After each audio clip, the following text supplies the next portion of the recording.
Palestine, and this is a special episode of my podcast, The Scriptures Are Real, the podcast where we try to look at things that help the Scriptures become more real so that we can gain more power from them. In these special editions, I'm posting videos that I made for my classes in order to help them get more out of class than what we could cover in class, and I've decided to make them available to you so that you can also get a little bit of extra more beyond what I'd be able to do in the normal podcast. I just want to help people understand Isaiah. So they're very video oriented frequently, not all the time, but frequently. And my apologies to my audio audience, which is my largest audience. But when I made these, I wasn't thinking of audio. I was just thinking of my classes, but I think you'll still get plenty out of them if you're just on audio, and you can always go to the YouTube video if there's one that you felt like, I'd just like to see that part.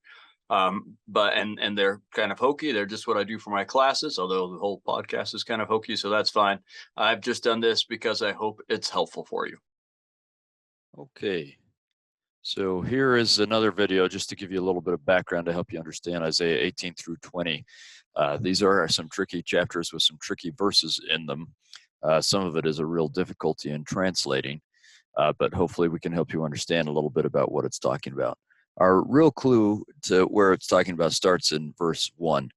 We get, woe unto the land shadowing with wings. Most likely that word should really be translated as buzzing with wings. We should tell the King James translators I do not think that word means what you think it means. But anyway, we still don't know exactly what it means with buzzing.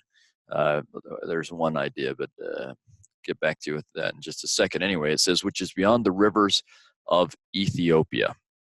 So I'll just tell you right now, and I'm back to explain why. That tells us that it's really talking about Egypt. All right, so maybe the buzzing is because one of the symbols of Egypt was a bee, and so buzzing wings. But I don't know, it's a pretty weak connection. Who knows? In any case, to understand this, let's look at the geography of Egypt. Traditional Egypt and its traditional natural boundaries go from Aswan all the way to the Mediterranean Sea. And of course, you follow the trace of the Nile for that. And the reason why this becomes the natural boundary is the stone all along here, excuse me, is really all the same kind of stone. So it wore away evenly, and you have this nice smooth river that's very easy to navigate. It's important to realize that one of the reasons Egypt is stable is because it has good agriculture because of that flooding river, but also because they can travel very easily up and down that river.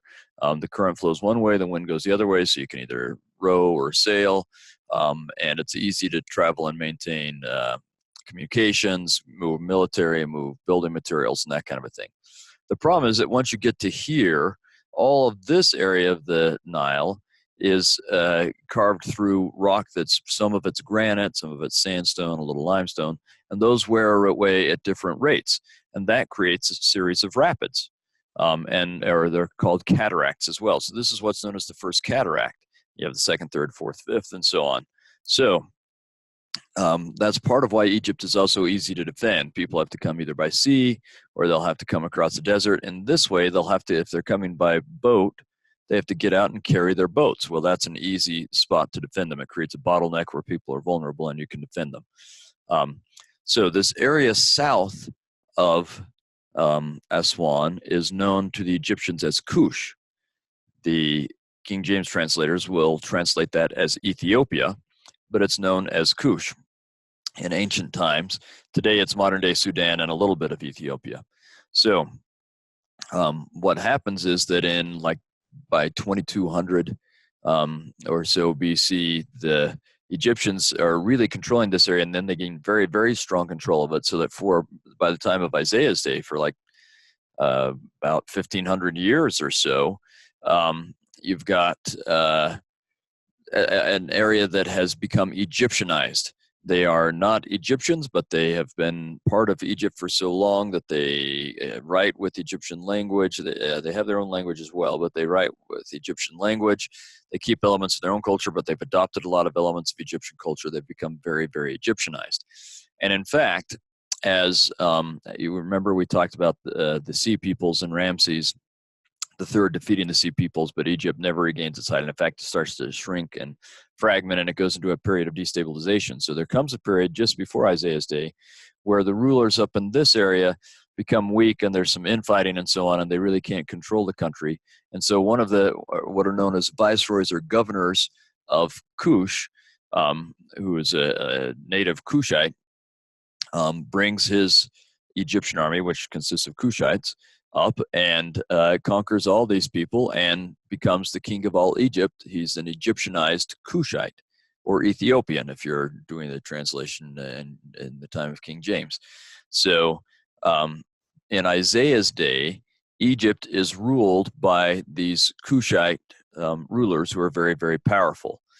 This is just to show you some pictures of them. You can see Shabako, one of the more powerful ones, very much African features, but with this Egyptian style of dress and so on. They even adopt pyramids. They modify it. These are a steeper version of pyramids, but they adopt pyramids as their tombs. You can see this Sphinx, which is very Egyptian, but the face of the king is very African. This is a Kushite pharaoh. And Taharka, this is one that's important. So he's one of the powerful, first of all, generals and then pharaohs. Again, you can see very African, but with this typical Egyptian dress. Taharka, in fact, will be the one that in Isaiah's day, Egypt is, and I'll explain why. Well, no, I think I've got a map here. Yeah, so let's make sure we understand this. Remember that Assyria is trying to expand, and they're going to expand this way. The Egyptians finally, for the first time in a long time, under the Kushites, are powerful enough to expand as well. Now, they've expanded a little bit south, but really they already control most of what's south of them, where there's a lot of people. As they expand north, now you can see who's in between these two expanding areas. Of course, it's Judah and Israel. And so the Kushites will employ a number of what we call proxy wars, where rather than trying to fight the Assyrians themselves, they support the people in this area as they fight them. And sometimes will come to aid them, sometimes they support them in other ways. And the people in this area will continually rely on Egypt, but they're just not as powerful as they used to be. And the Assyrians are so powerful that most of the time that doesn't work out for them. And Egypt becomes a symbol of trusting in the world, and the world doesn't come through for you. There is one exception to that. And that is that in the days of Hezekiah does rebel against Assyria. He does trust in Egypt, and we get Taharka as a general before he's pharaoh brings an army up to support Jerusalem. Now it's difficult to juxtapose the biblical account and the Egyptian accounts, but it seems like what happens is that the Assyrian army gets wind that Taharka is coming up with his army. They withdraw to fight them. The biblical account says they're smitten by a plague. The Egyptian account says Taharka defeats them. It may be that Taharka is the plague that smites them, or they come to fight the Egyptians and God sends a mysterious plague and defeats them, and then, of course, the Egyptians claim credit. In the end, I don't know, but Taharka certainly plays a role in this in Isaiah's day.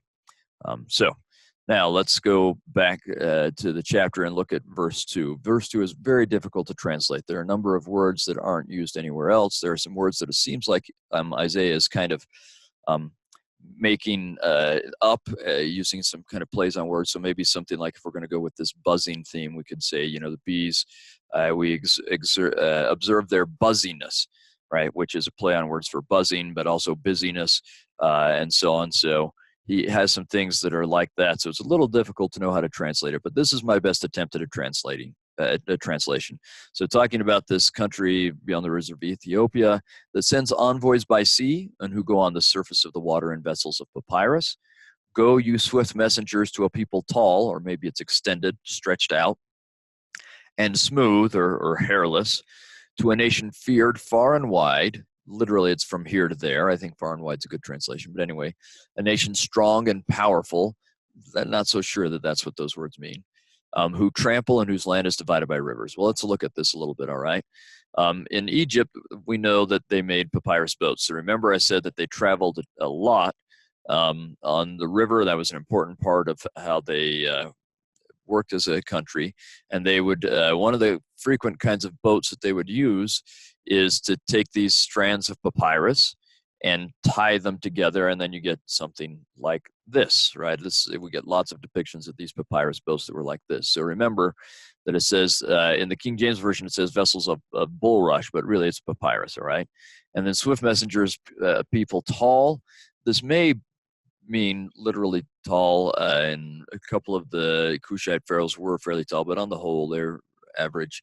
I think it's probably extended. This is a people who have extended out. They have this long, long, long country, and smooth or hairless. So for the Egyptians, one of the things that really sets them apart is that their priests, the laws of ritual purity for their priests demanded that they be completely shaved. So you can see here, and everything shaved and smooth, right? That's very unique, especially to a group like Isaiah's group, where men all have beards and so on. For a hairy group to see these kind of representatives of Egypt who are smoother or hairless would really stand out. And to a nation feared far and wide, strong and powerful. Egypt, for much of the known history of their known world, was the most powerful country around. China was also very powerful at this time, but they didn't really know about China, and China didn't know about them. So for their world, for much of history, Egypt was the most feared and most extended nation.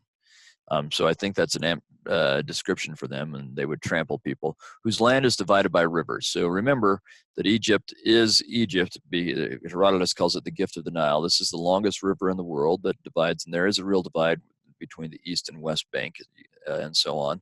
But then it gets up to this delta. In fact, it's called the delta because Herodotus thought it looked like that triangular shape of the letter delta in the Greek alphabet. But it spreads out to all sorts of little rivers, and it's very hard to get back and forth. So about half the population of Egypt lived in this very fertile area, but it was hard to get back and forth. It's very divided by those rivers. If you're going to go east-west, north-south is okay. That's how the water flows. East-west, it's very, very divided by that. So most likely that is what he's referring to. So hopefully that's all helpful for you. Let's see here.